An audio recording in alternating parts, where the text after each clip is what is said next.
6 ans, je voulais devenir prêtre pour servir les autres. Ou alors concessionnaire de voitures, juste pour le plaisir de conduire des bolides.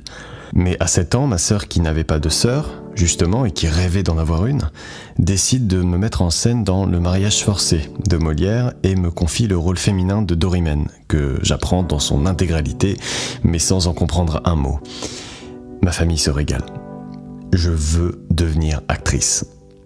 Alors je comprendrai plus tard que les hommes peuvent aussi exercer ce métier. En classe de CM2, à l'école primaire Jean Jaurès de Toulouse, je joue un arbre, enfin un chêne, si mes souvenirs sont exacts. Et là je m'emmerde. Il m'en faut plus. Adolescent, je découvre les Deschiens.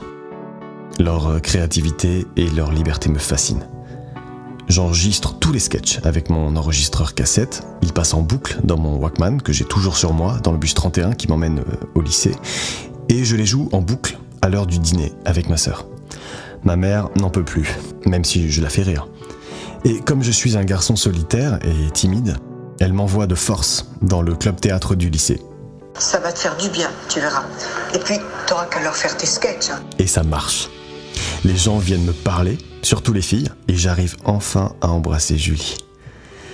Je comprendrai plus tard que ce métier est bien plus complexe que ça et qu'il sert à d'autres choses encore, comme par exemple donner du beau aux gens pour les rendre meilleurs.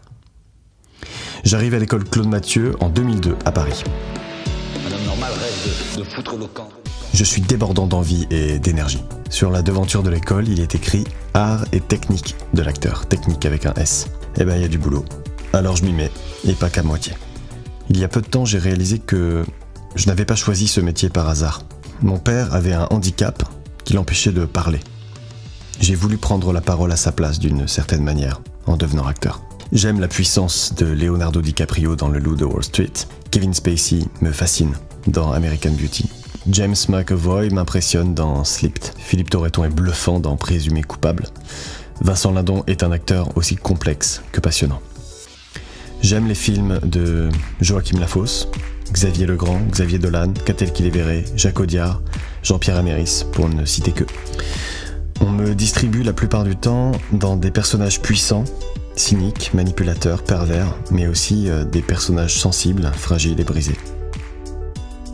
J'aimerais aller de plus en plus aujourd'hui vers des personnages qui ressembleraient à Monsieur Tout-le-Monde, mais qui en plus de cela seraient aussi des tueurs en série, des fous et des violeurs. Tiens, en parlant de violeurs, je ressemble aussi beaucoup à Kevin Spacey.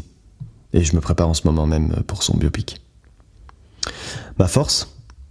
Je suis prêt. Ma faiblesse ? Ma force. Je crois qu'avoir envie de réaliser un rêve, c'est le talent. Et tout le restant, c'est de la sueur, c'est de la transpiration, c'est de la discipline. Il est urgent de ne pas être prudent. Il faut être imprudent. Vous vous cassez la gueule ? Eh bien, vous vous cassez la gueule. Ça, c'est pas de moi, c'est du grand Jacques. Alors si vous avez un coup de démotivation, écoutez le mix.